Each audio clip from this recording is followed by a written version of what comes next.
내가 틀렸습니다. 이 작은 개들은 신이 조선에게 주신 기적이었습니다.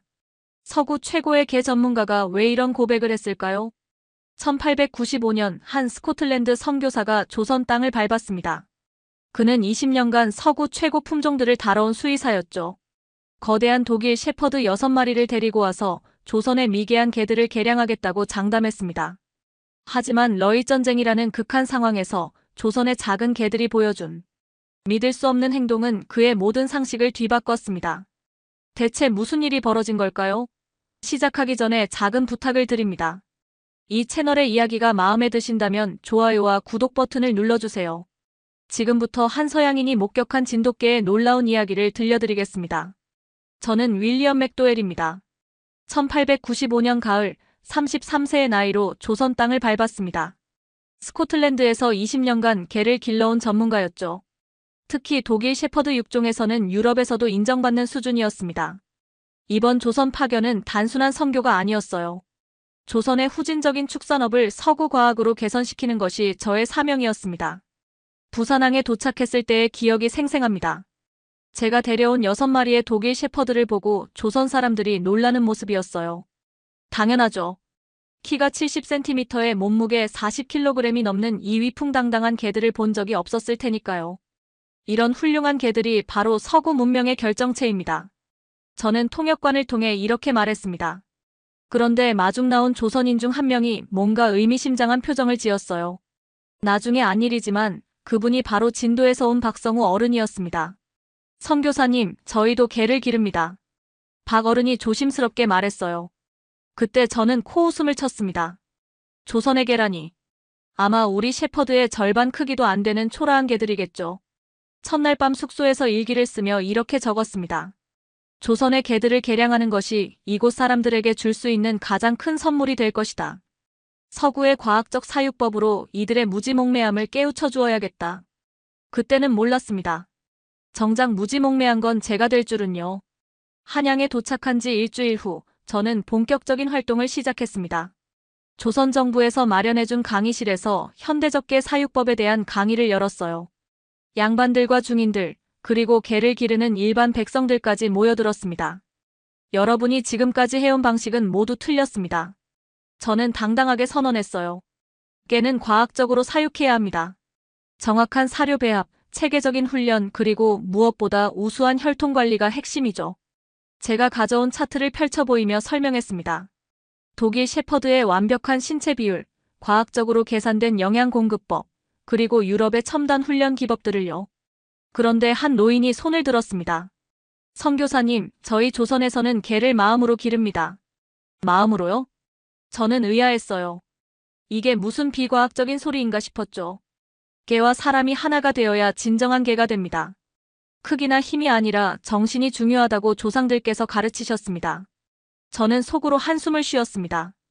역시 미개한 사고방식이구나 싶었어요. 그런 감정적인 접근으로는 훌륭한 개를 기를 수 없습니다. 과학이 답입니다. 강의가 끝난 후 박성우 어른이 다가왔습니다. 선교사님, 내일 우리 개들을 한번 보시겠습니까? 물론이죠. 제 개들과 비교해보시면 차이를 확실히 아시게 될 겁니다. 그날 밤 저는 승리감에 들떠 있었습니다. 내일이면 조선 사람들이 서구 문명의 위대함을 깨닫게 될 거라고 확신했죠. 다음 날 아침 한강변에서 약속된 만남이 있었습니다. 박성우 어른이 데려온 개들을 보는 순간 저는 실망감을 감추지 못했어요. 키가 50cm 정도의 몸무게도 20kg이 채 안 되는 작은 개들이었습니다. 이게 조선의 개입니까? 네, 진돗개라고 합니다. 진돗개. 진도에서 온 개라는 뜻인가 보았어요. 털색은 흰색과 황색이 대부분이었고 귀는 쫑긋 서 있었습니다. 나름 단정한 모습이긴 했지만 제 shepherd들과 비교하면 초라해 보였죠. 자, 그럼 간단한 시연을 해보겠습니다. 저는 자신만만하게 말했습니다. 먼저 제 shepherd들에게 기본적인 명령을 내렸어요. 앉아, 엎드려, 기다려. 완벽했습니다. 6마리 모두 일사불란하게 움직였어요. 구경꾼들이 감탄사를 내뱉었습니다. 이제 조선 개들 차례입니다. 박 어른이 진돗개들에게 뭔가 조선말로 지시했어요. 그런데 개들의 반응이 뭔가 달랐습니다. 명령에 따르긴 했지만 어딘지 주인을 살피는 듯한 눈빛이었어요. 나쁘지 않네요. 하지만 훈련이 더 필요해 보입니다. 그때 갑자기 멀리서 총소리가 들렸습니다. 러일 전쟁이 한창이던 때라 종종 있는 일이었죠. 그 순간 놀라운 일이 벌어졌습니다. 제 자랑스러운 독일 셰퍼드들이 갑자기 꼬리를 내리고 떨기 시작한 거예요. 몇 마리는 아예 도망쳐버렸습니다. 어떻게 된 거죠? 저는 당황했습니다. 이런 일은 처음이었어요. 반면 진돗개들은 전혀 동요하지 않았습니다. 오히려 더 차분해 보였어요. 선교사님, 괜찮습니다. 개들이 놀란 것뿐이에요. 박 어른이 위로해 주셨지만 저는 얼굴이 화끈거렸습니다. 완벽하다고 자부했던 제 개들이 총소리 하나에 이렇게 무너질 줄은 몰랐거든요. 그날 저녁 저는 깊은 고민에 빠졌습니다. 뭔가 잘못됐다는 생각이 들기 시작했어요. 1904년 2월 러일 전쟁이 본격적으로 시작됐습니다. 일본군이 한양 근처까지 진주하면서 상황이 급격히 악화됐어요. 포탄 소리가 밤낮 없이 들렸고 사람들은 공포에 질려 있었습니다. 어느 날 밤 일본군의 무차별 포격이 시작됐습니다. 제가 머물던 성교관 근처에도 포탄이 떨어졌어요. 모두 피난하세요. 누군가 소리쳤습니다. 저는 황급히 짐을 챙기려 했지만 이미 건물에 불이 붙기 시작했어요. 가장 큰 문제는 제 개들이었습니다. 독일 셰퍼드들은 완전히 패닉 상태였어요. 포탄 소리에 미쳐버린 듯 이리저리 뛰어다니기만 했습니다. 이리 와. 진정해. 아무리 불러도 소용없었어요.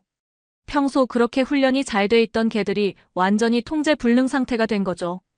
그때 박성우 어른이 나타났습니다. 진돗개 4마리와 함께요. 선교사님, 빨리 피해야 합니다. 제 개들을 데려가야 해요. 박 어른은 망설이지 않았습니다. 진돗개들에게 뭔가 지시했어요. 그러자 놀라운 일이 벌어졌습니다. 진돗개들이 각각 흩어진 셰퍼드들을 찾아 나선 거예요. 포탄이 터지는 가운데서도 진돗개들은 전혀 동요하지 않았습니다. 오히려 더 냉정하게 움직였어요. 한 마리씩 셰퍼드들을 찾아내어 안전한 곳으로 유도했습니다. 그 과정에서 가장 놀라운 광경을 목격했어요. 진돗개 중 가장 작은 놈이 제 셰퍼드 중 가장 큰 놈의 목줄을 물고 끌고 나오는 거였습니다. 그 셰퍼드는 공포에 질려 완전히 기능정지 상태였는데 진돗개가 계속 앞에서 끌어주니 따라올 수밖에 없었어요. 어떻게 이런 일이? 우리는 산속 동굴로 피했습니다. 마을 사람들 20여 명과 함께요. 그날 밤 저는 진돗개들을 다시 보게 됐습니다. 이 작은 개들이 과연 누구일까요? 동굴에서 보낸 첫날 밤은 악몽 같았습니다. 포탄 소리가 계속 들렸고 연기가 동굴 안까지 들어왔어요. 사람들은 불안해했고 아이들은 울음을 터뜨렸습니다. 그런데 진돗개들의 행동이 정말 신기했어요. 마치 사람들을 위로하는 것처럼 조용히 다가가서 옆에 누웠습니다. 신기하게도 개들이 옆에 있으니 사람들이 진정되더라고요. 둘째 날 아침 더 큰 문제가 생겼습니다. 동굴 입구가 낙석으로 막힌 거예요. 어떻게 하죠? 다른 출구가 있나요? 사람들이 당황했습니다. 그때 진돗개 한 마리가 갑자기 움직이기 시작했어요. 동굴 깊숙한 곳으로 들어가더니 뭔가 냄새를 맡고 있었습니다. 바람 냄새를 맡고 있는 것 같습니다. 박 어른이 말했어요. 바람 냄새요? 네, 진돗개들은 후각이 뛰어나서 아주 미세한 공기 흐름도 감지할 수 있습니다. 정말로 그 개가 찾아낸 곳에 작은 틈이 있었어요. 사람이 겨우 기어나갈 수 있을 정도의 좁은 통로였습니다. 하지만 가장 놀라운 건 그 다음이었어요. 그 진돗개가 제일 먼저 통로로 들어가서 안전한지 확인한 후에야 사람들을 안내한 거예요. 마치 이제 괜찮다고 말하는 것 같았습니다. 통로를 빠져나온 우리는 안전한 계곡에 도착했습니다. 그런데 그곳에서 더 큰 위험이 기다리고 있었어요. 늑대 무리가 나타난 거죠. 제 독일 셰퍼드들은 또다시 공포에 떨었습니다. 늑대들보다 훨씬 컸는데도 완전히 주눅 들어 있었어요. 그때 진돗개들이 움직였습니다. 4마리가 일제히 늑대들과 사람들 사이에 섰어요. 크기로는 늑대가 더 컸지만 진돗개들의 기세가 완전히 달랐습니다. 특히 가장 앞에 선 진돗개의 눈빛을 잊을 수가 없어요. 죽음을 두려워하지 않는 눈빛이었습니다. 자신의 목숨보다 뒤에 있는 사람들이 더 소중하다는 듯한 표정이었어요. 결국 늑대들이 물러났습니다. 진돗개들의 기세에 눌린 거죠. 그 순간 저는 깨달았습니다. 개의 진정한 가치는 크기가 아니구나.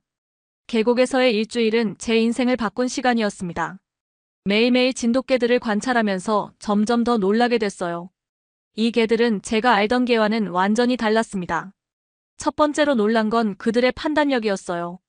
사람이 지시하지 않아도 상황을 스스로 파악하고 행동했습니다. 예를 들어 비가 올 것 같으면 미리 대피할 장소를 찾아놓고 물이 부족하면 어디선가 샘을 찾아오더라고요. 박어른, 어떻게 이런 일이 가능한 건가요? 제가 물었습니다. 선교사님, 진돗개는 단순히 명령에 따르는 개가 아닙니다. 주인과 마음으로 소통하는 개예요. 마음으로 소통한다는 게 무슨 뜻인가요?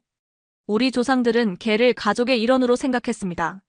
그래서 개도 사람의 마음을 읽게 된 거죠. 명령하지 않아도 무엇이 필요한지 스스로 판단합니다. 두 번째로 놀란 건 그들의 의리였어요.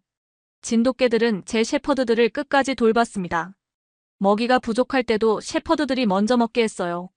마치 우리가 도와야 할 동료라고 생각하는 것 같았습니다. 어느 날 밤, 저는 박어른과 긴 대화를 나눴습니다. 선교사님은 개를 어떻게 생각하세요? 도구. 아니, 반려동물이라고 생각했습니다. 우리는 다릅니다. 개는 하늘이 보내준 동반자라고 생각해요. 그래서 서로를 존중하며 함께 살아갑니다. 그 말을 듣는 순간 오래된 기억이 떠올랐습니다. 10년 전 인도 여행에서 야생개에게 물렸던 사건 말이에요. 그때 저는 그 개가 저를 공격한다고 생각했습니다. 하지만 지금 생각해보니 제 뒤에 독사가 있었던 게 기억났어요. 그 개는 저를 공격한 게 아니라 구하려고 했던 거였습니다. 제가 완전히 틀렸군요. 그날 밤 저는 많은 것을 깨달았습니다. 서구의 과학이 전부가 아니라는 것을, 조선에는 서구보다 더 깊은 지혜가 있다는 것을요. 일주일 후 전쟁이 소강 상태에 들어가면서 우리는 마을로 돌아갈 수 있었습니다. 그런데 돌아가는 길에서 마지막 시험이 기다리고 있었어요. 강을 건너야 했는데 비가 많이 와서 물이 불어난 상황이었습니다. 사람들은 걱정했지만 진돗개들은 이미 행동에 옮기고 있었어요. 가장 수영을 잘하는 한 마리가 먼저 건너가서 안전한 길을 확인했습니다. 그리고 나머지 개들이 사람들을 한 명씩 안내해서 건네주더라고요. 저까지 무사히 건넌 후 저는 모든 사람들 앞에서 무릎을 꿇었습니다. 여러분, 정말 죄송합니다. 갑작스러운 제 행동에 모두들 놀랐어요. 저는 조선에 가르치러 온 줄 알았습니다. 하지만 오히려 배우고 갑니다. 진돗개들이 보여준 지혜와 용기, 그리고 의리는 제가 서구에서 본 어떤 개보다 뛰어났습니다. 박성우 어른이 제 손을 잡으며 일으켜 세웠습니다. 선교사님, 고개를 드세요. 이제 진정한 선교가 시작되는 겁니다. 진정한 선교요? 서로에게서 배우는 것 말입니다. 선교사님의 과학 지식과 우리의 전통 지혜가 만나면 더 훌륭한 결과가 나올 거예요. 그날부터 저는 완전히 달라졌습니다. 진돗개들과 함께 생활하며 그들의 훈련법을 배웠어요. 명령보다는 소통을, 강제보다는 신뢰를 바탕으로 하는 방법이었습니다. 제 독일 셰퍼드들도 점점 변화했어요. 진돗개들과 함께 지내면서 예전의 거만함이 사라지고 더 차분하고 현명해졌습니다. 한 달 후 저는 스코틀랜드에 있는 동료들에게 편지를 썼습니다. 조선의 진돗개는 세계 최고의 개입니다. 크기나 힘이 아닌 지혜와 용기로 승부하는 진정한 개의 모습을 보여줍니다. 1905년 가을, 저는 조선에서의 경험을 정리해 조선견종연구라는 책을 출간했습니다. 이 책은 서구학계에 엄청난 충격을 주었어요. 지금까지 서구 견종만이 우수하다고 믿어왔던 사람들에게 완전히 새로운 관점을 제시한 거죠. 진돗개는 단순한 개가 아니다. 수천 년간 조선 사람들과 함께 진화한 지혜의 결정체이다. 책의 첫 문장이었습니다. 책이 출간된 후 유럽 각국에서 연락이 쇄도했어요. 독일 베를린 대학에서는 저를 초청해서 강연을 요청했고 영국 왕립수의학회에서는 명예회원으로 추대했습니다. 가장 놀라운 건 프랑스에서 온 편지였어요. 나폴레옹 3세의 조카인 제롬 보나파르트 공이 직접 진돗개를 분양받고 싶다고 요청한 거였습니다. 조선의 개가 정말 그렇게 뛰어난가? 각국에서 의심의 눈초리를 보냈지만 제 책을 읽은 학자들은 하나둘 인정하기 시작했어요. 1906년 봄, 저는 다시 조선을 찾았습니다. 이번에는 유럽의 개 전문가들 12명과 함께요. 진도를 직접 방문해서 진돗개들을 보여줬더니 모든 전문가들이 깜짝 놀랐습니다. 믿을 수 없군. 이런 개가 실제로 존재한다니. 독일에서 온 하일리히 밀러 박사의 말이었어요. 맥도웰의 책이 과장이 아니었구나. 프랑스에서 온 피에르 뒤퐁 교수도 감탄했습니다. 그해 말 런던에서 열린 세계계 품종학회에서 진돗개가 세계 10대 우수 견종에 선정됐습니다. 아시아 견종으로는 최초였어요. 조선 정부에서는 저에게 감사패를 수여했습니다. 조선의 문화를 세계에 알린 공로라는 이유였어요. 하지만 정작 저는 다른 생각을 했습니다. 제가 한 일은 아무것도 없습니다. 진돗개들이 스스로 자신의 위대함을 보여준 것뿐이에요. 박성우 어른과의 마지막 대화가 기억납니다. 선교사님, 이제 진돗개를 어떻게 생각하세요? 하나님이 조선에게 주신 가장 큰 선물이라고 생각합니다. 단순한 개가 아니라 사랑과 지혜를 가르쳐주는 스승이었어요. 1907년 스코틀랜드로 돌아간 후에도 저는 계속 진돗개를 연구했습니다. 그리고 세계 곳곳에 진돗개의 우수성을 알렸어요. 지금도 저는 확신합니다. 진돗개는 세계 최고의 개라고요. 크기가 아닌 마음으로, 힘이 아닌 지혜로 승부하는 진정한 개의 모습을 보여주는 기적 같은 존재라고 말입니다. 그로부터 20년이 흘렀습니다. 1925년에도 저는 여전히 진돗개를 연구하고 있어요. 스코틀랜드에 조선개 연구소를 설립해서 진돗개 보급에 힘쓰고 있습니다. 놀라운 것은 유럽 각국에서 진돗개를 찾는 사람들이 계속 늘고 있다는 거예요. 특히 1차 대전 이후 많은 사람들이 진정한 동반자를 원하게 되면서 진돗개의 인기가 더욱 높아졌습니다. 영국 왕실에서도 진돗개 2마리를 키우고 있고 독일에서는 진돗개와 셰퍼드를 교배한 새로운 품종을 개발하고 있어요. 하지만 가장 기쁜 소식은 따로 있습니다. 작년에 조선에서 온 편지에 따르면 진돗개가 1938년 조선 총독부에 의해 천연기념물로 지정됐다고 해요. 아이러니하게도 일본인 학자가 진돗개의 우수성을 인정해서 이루어진 일이었습니다. 박성우 어른의 손자인 박영수 씨가 보낸 편지의 마지막 문장이 인상적이었어요. 선교사님께서 진돗개의 진가를 세계에 알려주신 덕분에 우리 조선의 자랑거리가 하나 더 생겼습니다. 언젠가 조선이 독립하는 날 진돗개도 함께 세계 무대에 당당히 설 수 있을 거라 믿습니다. 그 편지를 읽으며 저는 다시 한번 깨달았습니다. 제가 조선에서 발견한 것은 단순한 개가 아니었어요. 한 민족의 지혜와 혼이 담긴 살아있는 문화재였습니다. 앞으로도 저는 계속해서 진돗개의 우수성을 세계에 알릴 겁니다. 그것이 조선 사람들이 제게 보여준 따뜻한 마음에 보답하는 길이라고 생각하거든요. 언젠가 조선이 진정한 독립국이 되는 날 진돗개가 그 나라의 자랑스러운 상징이 되길 기도합니다. 그리고 세계 모든 사람들이 알게 되기를 바랍니다. 진돗개는 단순한 개가 아니라 신이 조선에게 내린 특별한 선물이라는 것을요. 윌리엄 맥도웰의 일기 중에서 1925년 12월 25일 스코틀랜드 에든버러에서 안녕하세요, 여러분. 오늘 저는 제 인생에서 가장 당황스러웠던 72시간의 이야기를 들려드리려고 합니다. 저는 제임스 맥클레런, 런던에서 20년간 국제 다큐멘터리를 만들어 온 PD입니다. 한때 BBC의 간판 프로그램들을 제작하며 세계 곳곳에 숨겨진 이야기들을 찾아다녔죠. 하지만 오늘 여러분께 고백할 이야기는 제가 찾으려던 이야기가 아니라 저를 찾아온 이야기입니다. 그리고 그 이야기는 제가 지금까지 믿어왔던 모든 것을 완전히 뒤바꿔 놓았습니다. 시작하기 전에 작은 부탁을 드립니다. 이 채널의 이야기가 마음에 드신다면 좋아요와 구독 버튼을 눌러주세요. 정말로 도움이 된다면 말이죠. 그럼 지금부터 이 믿기 힘든 이야기를 함께 들어보시죠. 지난 12월 어느 추운 런던의 아침이었습니다. 저는 BBC 방송국 14층 제작실에서 평소처럼 커피 한 잔과 함께 하루를 시작하고 있었어요. 그때 제작 중이던 다큐멘터리는 아시아의 작은 거인들이라는 제목으로 한국이 어떻게 빠르게 발전했는지를 다루는 내용이었습니다. 솔직히 말하면 처음 기획 의도는 그리 깊지 않았어요. 서구 시청자들이 좋아할 만한 약간은 훈훈한 성공 스토리 정도로 생각했었거든요. 가난했던 나라가 열심히 노력해서 잘 살게 됐다는 그런 뻔한 이야기 말이죠. 사실 저희가 보통 아시아 국가들을 다룰 때 사용하는 전형적인 프레임이었어요. 경제 성장, 기술 발전, 문화 수출 정도의 피상적인 접근이었습니다. 제가 한국에 관심을 갖게 된 건 2년 전 한 국제 컨퍼런스에서였어요. 런던에서 열린 글로벌 미디어 포럼에서 한국의 한 PD와 우연히 만나게 됐는데 그 사람이 들려준 한국 방송 제작 시스템에 대한 이야기가 무척 인상적이었거든요.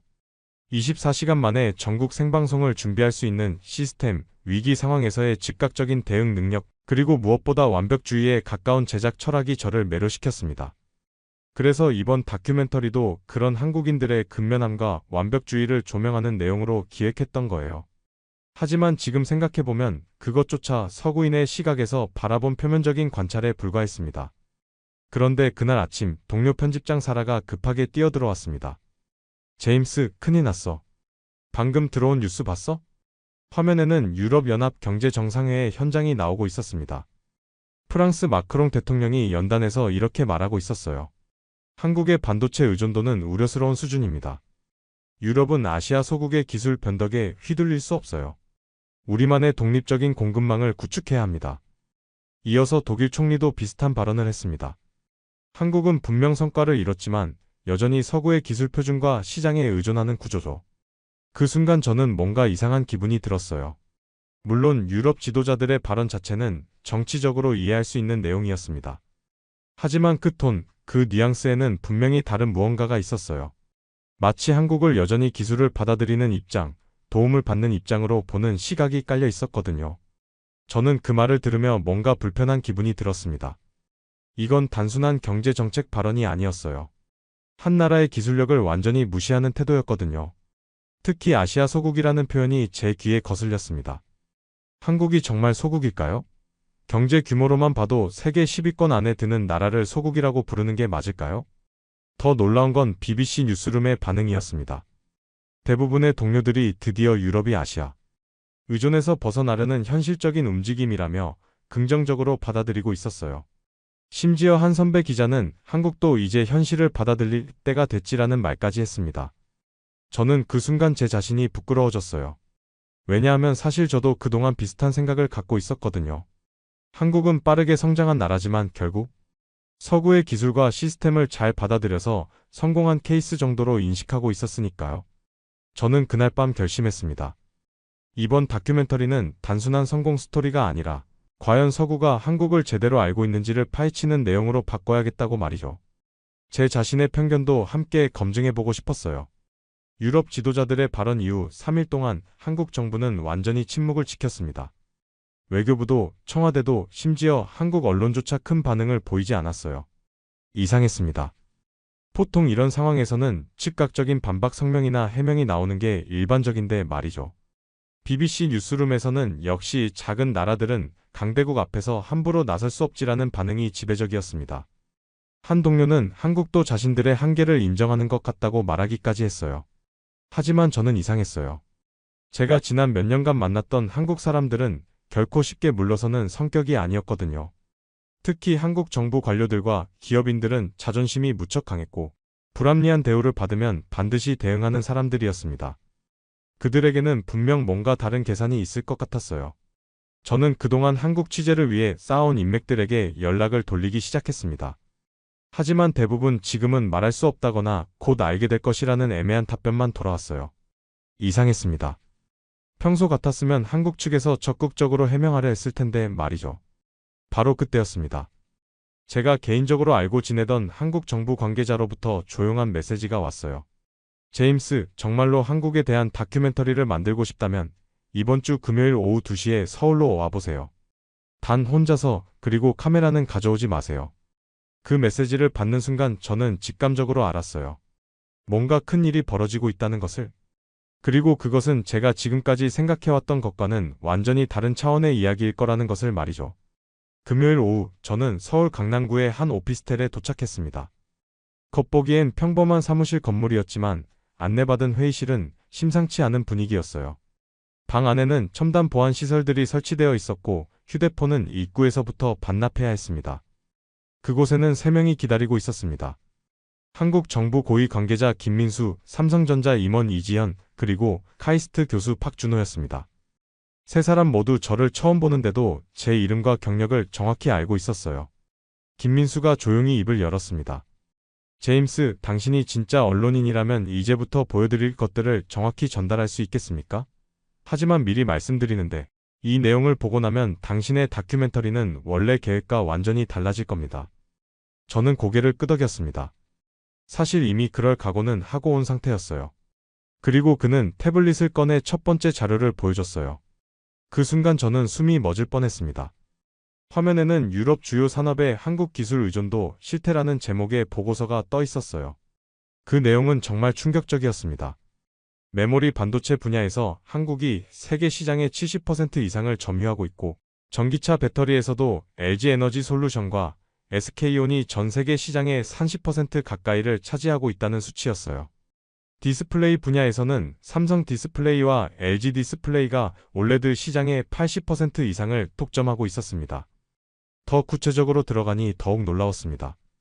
독일의 BMW는 iX1과 iX3를 제외한 모든 전기차 모델에서 삼성 배터리를 사용하고 있었고, 아우디는 모든 모델이 LG와 삼성 배터리를 사용하고 있었어요.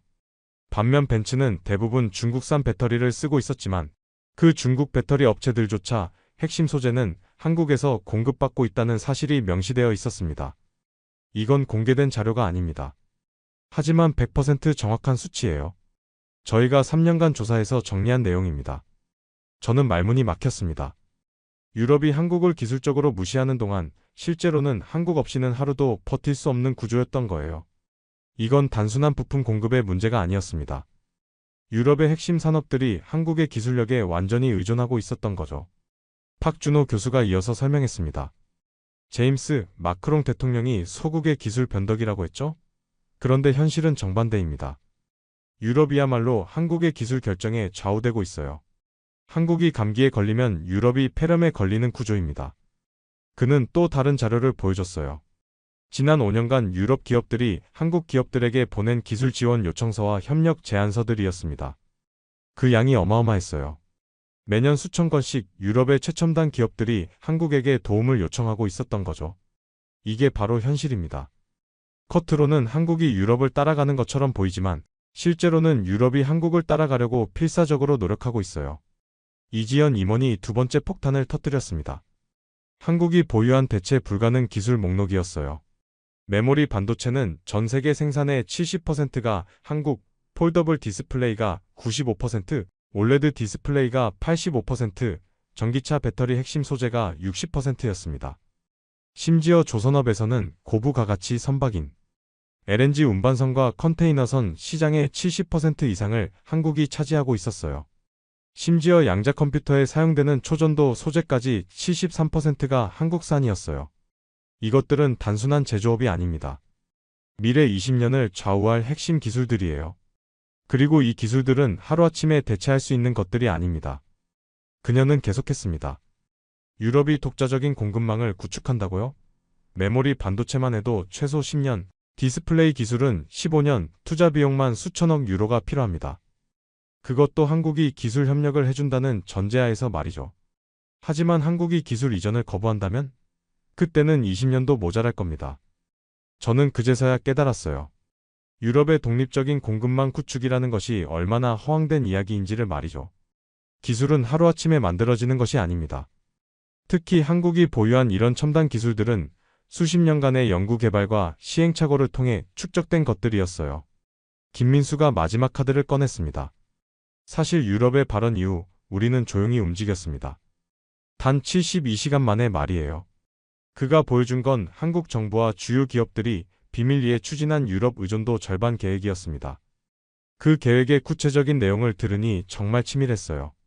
1단계로 유럽 수출 물량의 30%를 동남아시아로 우회시키고 2단계로 핵심 기술의 유럽 이전을 중단하며 3단계로 유럽 대상 신기술 선공개 정책을 폐지한다는 내용이었어요. 4단계에서는 아예 유럽 시장에서의 한국 기업들의 영향력을 의도적으로 축소시키는 계획까지 포함되어 있었습니다. 이미 1단계는 완료됐습니다. 베트남, 태국, 말레이시아가 한국 기술을 대신 유럽에 공급하기 시작했어요. 하지만 가격은 기존보다 40% 높아졌죠. 그리고 품질 관리는? 글쎄요, 한국만큼 할 수 있을지 의문입니다. 더 놀라운 건 이 모든 작업이 완전히 비공개로 이루어졌다는 점이었어요. 유럽 언론은 물론 심지어 한국 언론조차 이 사실을 전혀 모르고 있었습니다. 한국 정부와 기업들이 얼마나 조용하고 치밀하게 움직였는지를 보여주는 대목이었죠. 우리는 소란을 피우지 않습니다. 하지만 무시당할 때는 확실하게 행동으로 보여줍니다. 저는 즉시 확인 작업에 들어갔습니다. 먼저 독일 폭스바겐의 한 임원에게 연락했어요. 그는 익명을 조건으로 솔직한 고백을 털어놨습니다. 제임스, 솔직히 말하면 우리 업계가 긴장하고 있어요. 한국이 전기차 배터리 시장의 30% 가까이를 장악하고 있는데 만약 공급에 차질이 생긴다면 우리 전기차 생산 계획 전체를 재검토해야 할 상황이거든요. 그의 목소리에는 진짜 우려가 묻어났습니다. 특히 고성능 배터리 분야에서는 한국 기술이 독보적이에요. 대체 공급처를 찾는다고 해도 같은 품질과 가격을 보장받기는 어려울 겁니다. 프랑스 에어버스의 조달 담당자와의 통화는 더욱 인상적이었어요. 한국은 이제 우리에게 단순한 부품 공급 업체가 아닙니다. 특히 디스플레이와 전자 시스템 분야에서는 핵심 파트너죠. 조종석 디스플레이만 해도 삼성과 LG의 기술력은 정말 뛰어나거든요. 그는 잠시 멈칫하며 덧붙였습니다. 물론 유럽도 자체 기술이 있지만 한국 기업들의 혁신 속도와 품질 대응력은 솔직히 인정할 수밖에 없어요. 가장 놀라운 건 독일 지멘스 관계자의 반응이었습니다. 한국은 메모리 반도체 시장의 70%를 장악하고 있어요. 우리 산업용 장비에 들어가는 핵심 메모리들이 대부분 한국산인데 이걸 대체한다? 이론적으론 가능하지만 현실적으로는 매우 어려운 일이죠. 이런 사실들을 수집하면서 BBC 내부에서도 변화가 일어나기 시작했습니다. 편집장 사라가 제게 말했어요. 제임스, 이번 다큐멘터리가 우리가 계획했던 것과 완전히 달라지고 있어. 이건 한국의 성장 스토리가 아니라 서구의 착각에 대한 고발이 되고 있잖아. 그녀는 걱정스러운 표정을 지었습니다. 솔직히 말하면 경영진들이 불편해하고 있어. 우리가 지금까지 견지해온 시각과 너무 다르거든. 그리고 이런 내용이 방송되면 유럽 정부들과의 관계에도 문제가 생길 수 있어. BBC 경영진도 당황하기 시작했습니다. 평소 친서구적 시각을 유지해온 BBC가 서구의 한국 무시를 비판하는 다큐멘터리를 만든다는 것에 대한 우려가 높아졌죠. 특히 프랑스와 독일 정부로부터 BBC가 한국의 선전 도구가 되고 있다는 비공식 항의까지 들어왔습니다. 심지어 유럽연합위원회에서도 한국의 정보 조작 가능성을 검토하겠다는 경고성 메시지를 보내왔어요. 하지만 저는 포기할 수 없었어요. 이건 사실이었고 진실이었으니까요. 그리고 무엇보다 이런 진실을 외면하는 것이야말로 언론인으로서 부끄러운 일이라고 생각했거든요. 저는 더 많은 증거를 수집하기 위해 유럽 전역의 산업계 인사들을 만나기 시작했어요. 그리고 만나는 사람마다 비슷한 이야기를 들었습니다. 한국에 대한 의존도는 생각보다 훨씬 심각했고 그것을 대체할 방법을 찾는 것은 거의 불가능에 가까웠다는 것이었죠. 이탈리아의 한 자동차 부품 업체 사장은 이렇게 말했어요. 한국 업체들과 거래하면서 느낀 건 그들은 단순히 제품을 파는 게 아니라 완전한 솔루션을 제공한다는 거예요. 기술 지원부터 사후 관리까지 그들의 서비스는 다른 나라와 차원이 달라요. 스위스의 정밀기계 회사 임원도 비슷한 증언을 했습니다. 한국산 부품들의 정밀도와 신뢰성은 독일제보다도 뛰어날 때가 많아요. 그런데 가격은 더 저렴하고 낫기도 빠르죠. 솔직히 한국이 없으면 우리 사업이 성립하지 않아요. 마침내 저는 한국 정부의 최고위 인사와의 단독 인터뷰를 성사시켰습니다. 장소는 서울 청와대 근처의 한 비공개 시설이었어요. 상대는 국가안보실 차장급 인물이었는데 그는 카메라 없는 촉건으로 솔직한 이야기를 들려줬습니다. 제임스, 우리는 감정적으로 대응하지 않습니다. 하지만 무시당하는 것도 참지 않아요. 유럽이 우리를 소국이라고 부르는 동안 우리는 조용히 준비했습니다. 이제 그 결과를 보여드릴 시간이 온 것 같네요. 그는 놀라운 계획을 공개했습니다. 한국의 첨단기술 연구소들을 싱가포르, 타이완, 베트남으로 이전하고 유럽 대신 아시아 태평양 국가들과 우선 기술 파트너십을 구축하며 유럽의 한국 기술 접근을 단계적으로 제한한다는 내용이었어요. 우리는 복수하는 게 아닙니다. 단지 더 이상 무시당하지 않을 뿐이에요. 그리고 우리를 제대로 대우해주는 파트너들과 함께 미래를 만들어가고 싶을 뿐입니다. 그는 구체적인 수치들을 들려줬어요. 향후 5년간 한국의 유럽 투자를 50% 줄이고 그 대신 동남아시아와 남미, 아프리카에 대한 투자를 200% 늘린다는 계획이었습니다. 또한 유럽 대학들과의 공동 연구도 대폭 축소하고 아시아 대학들과의 협력을 강화한다는 방침이었어요. 특히 흥미로운 건 우리의 새로운 파트너들의 반응입니다. 인도, 브라질, 인도네시아, 나이지리아 같은 나라들이 한국과의 협력을 매우 환영하고 있어요. 이들은 한국을 기술의 스승으로 대우하거든요. 그의 말이 계속되면서 저는 점점 더 놀라게 되었습니다. 사실 유럽이 우리를 소국이라고 부르는 동안 아프리카와 남미에서는 한국을 기술 강국이라고 부르고 있어요. 이들과 함께라면 굳이 유럽의 시장에 목매달 필요가 없죠. 그는 태블릿을 조작해서 또 다른 자료를 보여줬습니다. 한국이 개발도상국들과 체결한 기술 협력 협정들의 목록이었어요. 그 규모가 어마어마했습니다. 인도와는 반도체 제조 기술 이전, 브라질과는 전기차 배터리 공장 건설, 인도네시아와는 조선기술협력, 나이지리아와는 정보통신 인프라 구축 등등. 이 모든 프로젝트들의 총 규모가 1천억 달러가 넘었어요. 이게 바로 우리의 새로운 전략입니다. 유럽이 우리를 필요로 하지 않는다면 우리를 필요로 하는 나라들과 함께 새로운 질서를 만들어가는 거죠. 그 순간 저는 깨달았습니다. 한국이 단순히 유럽의 무시에 대응하는 것이 아니라 아예 새로운 글로벌 파트너십을 구축하고 있다는 것을 말이죠. 이건 수동적인 대응이 아니라 능동적인 전략 전환이었어요. 마크롱 대통령의 발언이 우리에게는 오히려 기회가 됐습니다. 이제 당당하게 새로운 길을 갈 명분이 생겼거든요. 인터뷰를 마치고 호텔로 돌아가는 길에 저는 복잡한 기분이었어요. 한편으로는 한국의 이런 전략적 사고에 감탄했지만 다른 한편으로는 유럽이 정말 큰 실수를 했다는 생각이 들었거든요. 다음날 저는 추가로 한국의 주요 기업들을 만나볼 기회가 있었습니다. 삼성 하이닉스, 현대차, 포스코 등의 임원들과 비공식 만남을 가졌는데 그들의 이야기는 더욱 구체적이고 현실적이었어요. 삼성전자의 한 임원은 이렇게 말했습니다. 사실 우리는 이미 2년 전부터 준비하고 있었어요. 유럽 의존도를 줄이고 신흥국 시장을 확대하는 계획을 말이죠. 이번 마크롱 대통령의 발언은 그 계획을 가속화하는 계기가 됐을 뿐입니다. 현대차 관계자는 더욱 직설적이었어요. 유럽 시장은 이제 성장 한계에 도달했어요. 반면 인도, 동남아시아, 아프리카는 무한한 가능성이 있죠. 우리가 굳이 유럽의 눈치를 볼 이유가 없어요. 하이닉스의 한 연구원은 기술적인 관점에서 설명해줬습니다. 유럽이 독자적인 반도체 기술을 개발한다고 하는데 솔직히 말하면 10년은 걸릴 거예요. 그것도 우리가 도와준다는 전제하에서 말이죠. 하지만 우리가 도움을 주지 않는다면 20년도 모자랄 겁니다. 포스코의 한 임원은 소재 산업의 현실을 들려줬어요. 철강이나 화학 소재 분야에서 한국의 기술력은 이미 세계 최고 수준이에요. 유럽 기업들이 우리 기술을 따라하려고 해도 특허 장벽이 너무 높아요. 게다가 우리는 계속 새로운 기술을 개발하고 있거든요. 이런 이야기들을 들으면서 저는 한 가지 확신을 갖게 되었어요. 한국은 더 이상 기술을 받아들이는 입장이 아니라 기술을 주도하는 입장에 서 있다는 것을 말이죠. 런던으로 돌아온 저는 수집한 모든 자료들을 정리하기 시작했습니다. 그리고 그 과정에서 더욱 놀라운 사실들을 발견했어요. 한국이 보유한 핵심 기술들의 목록을 자세히 분석해보니 이것들이 단순한 제조 기술이 아니라 미래 산업의 근간이 되는 기술들이었습니다. 인공지능, 반도체, 양자 컴퓨터 소재, 우주항공 부품, 바이오 의료 기기 등등.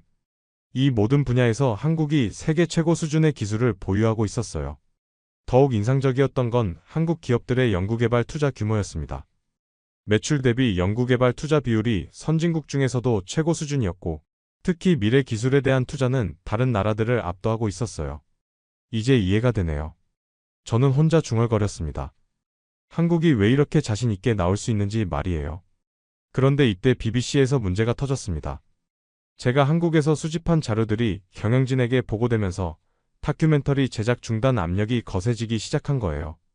편집장 사라가 제게 긴급히 연락했습니다. 제임스, 큰일 났어. 경영진이 당신 다큐멘터리 제작을 중단하라고 해. 프랑스와 독일 정부에서 공식적으로 항의가 들어왔다고 해. 저는 당황했지만 동시에 예상했던 일이기도 했어요. 어떤 내용으로 항의가 들어왔는데? 한국 정부의 선전에 BBC가 이용당하고 있다는 거야. 그리고 사실 확인이 제대로 안 된 정보들로 유럽 정부들을 비판하고 있다고 해. 하지만 저는 포기할 수 없었어요. 제가 확인한 모든 내용들이 사실이었고, 오히려 유럽 정부들의 반응이 이 다큐멘터리의 필요성을 증명하고 있다고 생각했거든요. 저는 마지막으로 한 가지 시도를 해보기로 했습니다. 독일과 프랑스의 산업계 인사들을 직접 만나서 그들의 솔직한 의견을 들어보는 거였어요. 먼저 독일 뮌헨의 지멘스 본사를 방문했습니다. 그곳에서 만난 한 임원은 익명을 조건으로 충격적인 고백을 했어요. 사실 우리 회사 내부에서는 한국을 숨겨진 경쟁자라고 부릅니다.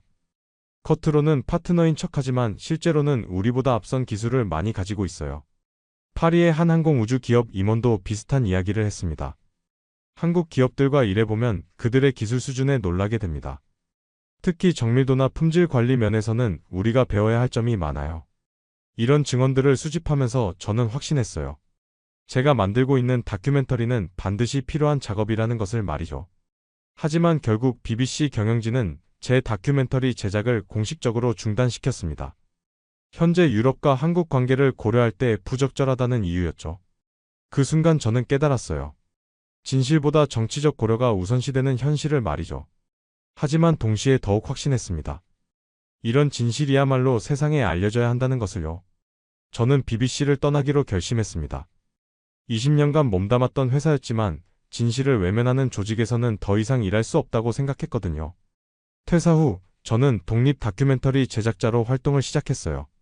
그리고 이 이야기를 완전한 형태로 세상에 알리기 위한 작업을 계속하고 있습니다.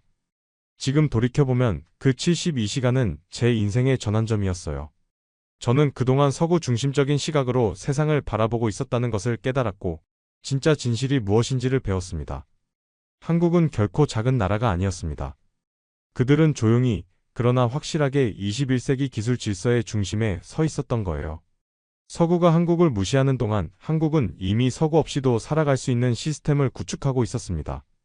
마크롱의 소국의 기술 변덕 발언은 결국 부메랑이 되어 돌아왔어요.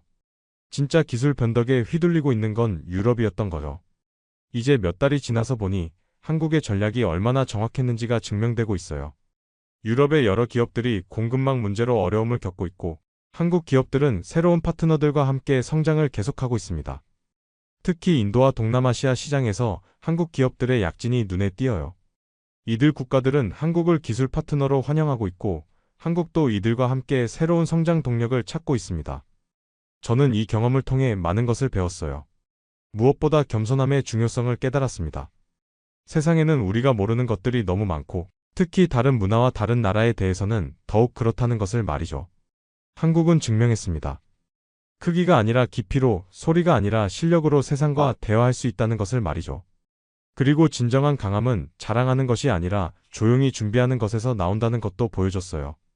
지금도 한국은 계속 전진하고 있습니다. 새로운 기술을 개발하고 새로운 파트너들과 협력하며 새로운 미래를 만들어가고 있어요. 그리고 그 모든 과정을 여전히 조용히, 그러나 확실하게 해나가고 있습니다. 저는 언젠가 이 모든 이야기를 완전한 다큐멘터리로 만들어서 세상에 공개할 예정입니다. 제목은 이미 정했어요. 조용한 강자, 한국의 진실이라고 말이죠. 더 이상 한국을 과소평가하는 실수를 반복해서는 안 됩니다. 왜냐하면 그들은 이미 우리보다 한 발 앞서 미래를 준비하고 있으니까요. 그리고 그 미래는 더 이상 서구 중심이 아닐 것입니다. 여러분, 오늘 이 이야기를 통해 한국의 진짜 모습을 조금이나마 엿보셨기를 바랍니다. 조용했지만 결코 작지 않았던 대한민국의 목소리를, 그리고 그들이 만들어가고 있는 새로운 세상을 느껴보셨기를 바랍니다. 다음에도 더욱 흥미로운 이야기로 찾아뵙겠습니다. 지금까지 들어주셔서 감사합니다.